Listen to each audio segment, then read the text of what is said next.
Three, two, one.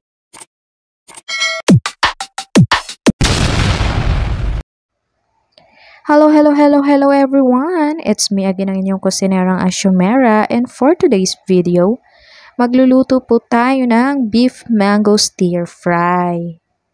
So first nating gagawin is i-prepare yung mga ingredients na ating gagamitin. So ang una kong hiniwa is yung ating mangga.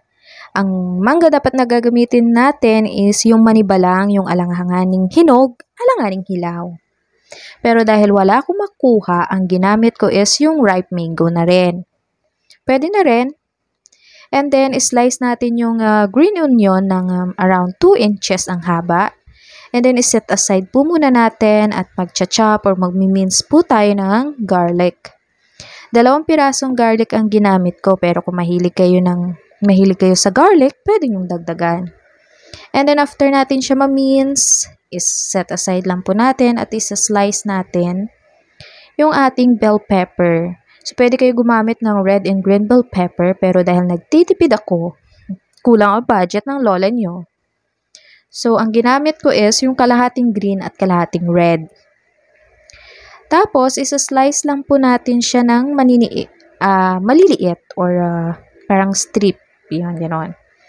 And then, bumili ako ng beef. Ang aking beef is maninipis. Pinahiwa ko siya ng maninipis at hiniwa ko ng parang strip siya, yung maliliit na mahaba. Yun. Then, after natin siya mahiwa, iset aside lang po natin at i-prepare natin yung iba pa nating gagamiting ingredients.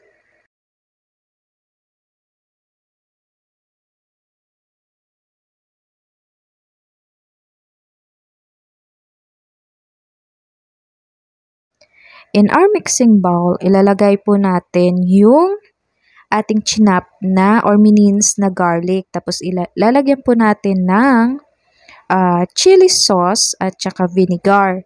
Kung mahilig po kayo sa maanghang, pwede nyo po siyang dagdagan. Pero dahil hindi ako mahilig sa maanghang, konti lang nilagay ko. And then, i-add natin yung ating beef, yung hiniwa nating beef. Lalagyan po natin ng konting asin, paminta, yan. Tapos paghalo-haluin lang po natin hanggang sa mag-well combine po siya. And then, iset aside po muna natin. So, ayan guys, mag-start na po tayo magluto. So, ayan, magpainit po muna tayo ng kawali. At kapag mainit na po yung ating kawali, saka natin lalagyan ng mantika. So, ayan, nakalimutan ko i-adjust yung apoy, kaya umusok. So, ayan, ilalagay na natin yung beef. So, after natin siya mailagay, maya na natin haluin para pantay ang pagkaluto. Hahalu-haluin lang po natin siya hanggang sa mag-golden brown or mag-change color yung ating beef. And then, iset aside po muna natin. In the same pan, maglagay tayo ng konting mantika. Tapos, igigisa natin yung ating green onion at saka bell pepper. So, paghalu-haluin lang natin siya hanggang sa mangamoy. And then, lalagyan po natin ng konting soy sauce. At saka, lagyan rin po natin ng oyster sauce. I-adjust nyo lang siya guys sa kung gaano karami yung iluluto nyo. So, pag marami, dagdagan nyo. Pero pag konti lang din, konti lang lagay nyo. So, lalagyan natin siya ng konting sugar or a tablespoon of sugar. And then, i-add natin yung naprito nating beef, yung ating beef kanina. And then, paghalu-haluin lang natin ng konti at ilalagay natin yung ating hiniwang mangga kanina. Tapos, paghalu-haluin lang natin.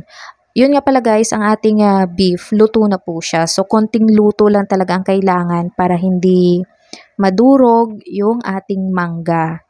So, ayan guys, luto na po ang ating beef mango stir fry. So, ihahain na po natin siya. So, ayan na guys, ready na ang ating beef mango stir fry.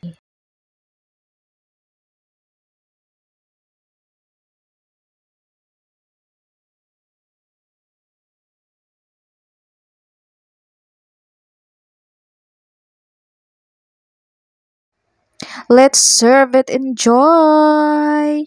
So, ayan, ang ating beef mango stir fry. Happy eating, everyone!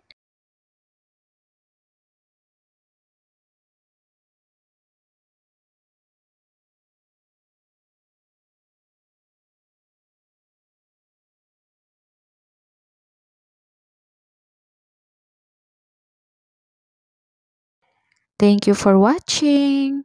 Don't forget to like, share, and subscribe.